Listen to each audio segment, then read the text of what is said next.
good afternoon, brother. How you doing? Good afternoon, man.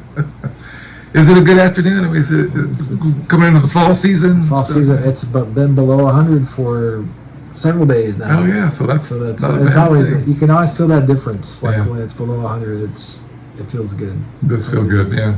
Especially in this dry heat, it feels really good. The mismanagement of forests have caused the problems with forest fires, even though climate change is partially to blame for it.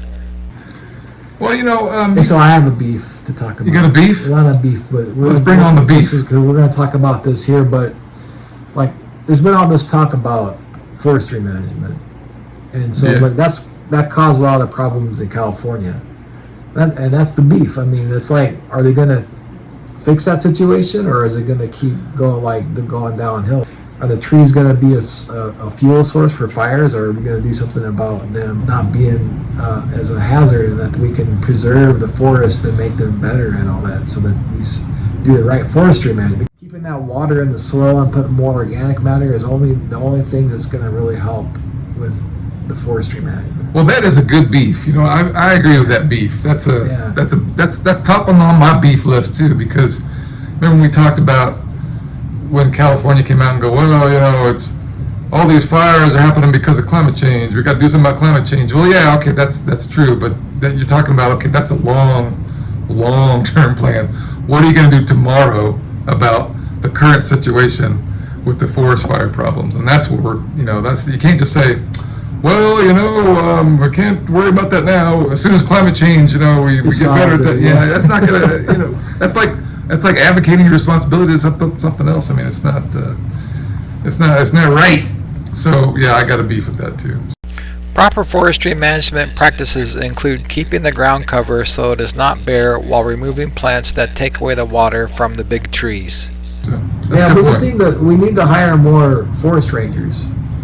Just a lot of that, because there's a lot of work that needs to be done, and we'll talk about that. Let's talk about it. A lot of work that needs to be done for this. Well, what are they doing now that probably they could do better in forestry management? I mean, they're clearing a lot of the underbrush, right? I don't know if they're doing that or not, but that seems to be a good thing to do. That's a practice they do, right? Yeah. There's shrubs or grasses and so they kind of compete for the water with the trees, and what you want to keep is the litter, the leaf matter. And see, I didn't realize that until we were starting to talk about this, and that is, you want a good ground cover so that you hold in the moisture and the soil doesn't get eroded. But if you have grass and small shrubs there, they're sucking up the water, and they're transpiring the water. And so, but if you have like mulch and stuff on the ground, tree leaves, litter, pine needles, whatever, that's going to also hold the moisture in, but it's going to be saved more for the trees that are holding the ground, firm and stable. So, but also the ground, you need that ground cover to keep the moisture in, right? Another aspect of it was like thinning the trees and all that, and so they're saying that a little bit of that might be okay, but you don't want to do too much, because you don't want there to be sunshine coming down and hitting the bare ground. Right. So the more shade and stuff you have, the better it'll be. It won't evaporate the soil moisture. What would go a long ways is adding mulch and biochar to the ground to keep the moisture in while helping with the organic matter. And one thing that would help is actually putting mulch on the ground. Right. After they clear the brush, after they clear the brush, they cut the branches and all that, and then they grind it up and they use it as mulch. So there you go. That's even nicer, because then the ground is covered, it's not bare. Well, there's things like I think would be good for the forestry. Is people are they're actually working on doing mulch and biochar. So if you have a lot of people providing this mulch and providing the biochar and spreading it in the forest, that'll go a long ways, for what's happening. Very good. Even if there was some brush, if you did that was there, if you just put mulch and biochar, it probably would help out the organic matter, holding in the carbon and retaining the moisture and stuff in there. Right. Well, and that's sort of like speeding up the process, like you're talking about when they cut the branches and they shred them up and they put them back on the ground for like a mulch, in the forest. That starts to decompose, right? but it takes a long time to sort of decompose and put that carbon back in the ground. Whereas like a biochar would kind of add it, right away. You can take all those branches and the things that are cleared in, biochar and then put it back to, that'd be a quicker way. But yeah. Having the proper natural water retaining structures would help keep the moisture in the soil after good rains happen. Well, that's good. That's a great idea. So what else can they do? So now a lot of the problem is like out, especially out in California or in the western states, the rain will come down really hard, and it'll all wash off, down into the waterways, but it's not being retained into the soil because it's just too much to once, all at once, like for say half an hour, and then it's gone, And so what can they do to kind of help preserve the water? I know they can build structures, so there's not as much runoff. They can do berms and Swales and stuff that they can direct the water to like trenches, berms, and so it kind of like basins the water a little bit to where it's like a holding tank in a sense, temporary holding tank where it doesn't just run all off at once, but there's places that hold the water so it slowly seeps back into the ground or slowly runs off and not causing a big problem. So yeah, that would be helpful, and that way the trees could absorb it more over time and not get so dry, and then therefore not be so susceptible to the forest fires. So that'd be a great practice. That would be a nice forestry management practice to do that.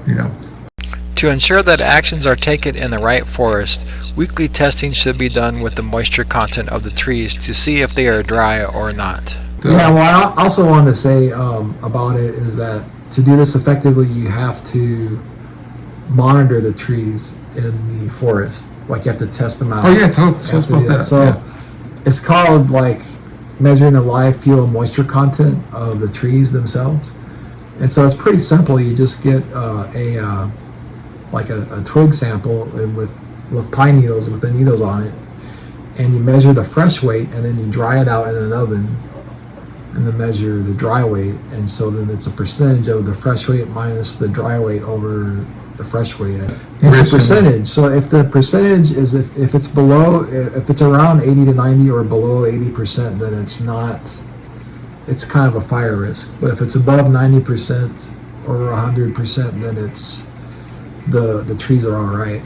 Good. And you can also do pre-dawn leaf or water moisture content, and that's has to be measured like an hour after sunrise or something. It has to be done at a certain time.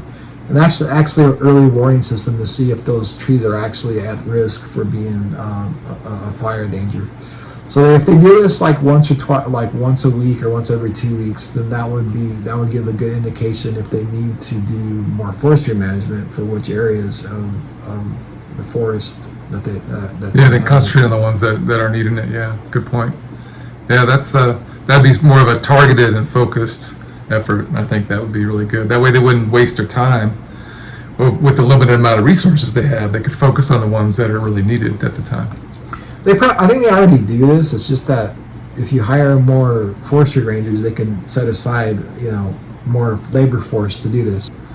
Well, there's lots of federal forests, but there's also state forests, and so there's management practices that could be used with in the states and in the federal government. So both need to kind of do similar things. Yeah, they need to get together, like you're saying, with the carbon dioxide. They need to meet together. Like one has one need, the other has another. The extra CO2, yeah. The extra CO2, the carbon dioxide thing you were talking about. We talk about that. Yeah, I talk about that a lot. That's true. But yeah, we need the administrations, whether they're conservative or liberal, to really get into the forestry management. So that's what really needs to happen. We'll call up the governor of California and see what he says. I don't want to. It's politics is not. Oh yeah, okay, all right. Even though I'm bringing it up, it's. Yeah, we keep bringing it up, man. We're trying. Yeah, we're showing both sides. That's what we're doing. Good. That's what our goal is. Okay, remain neutral. So, well, good. Well, that's a good one. We'll try and bring more of these updates as we do research, and then you can decide on your own how you think things are being implemented. And all right, well, till next time, we'll see you later, and thanks for watching our video. All right, bye.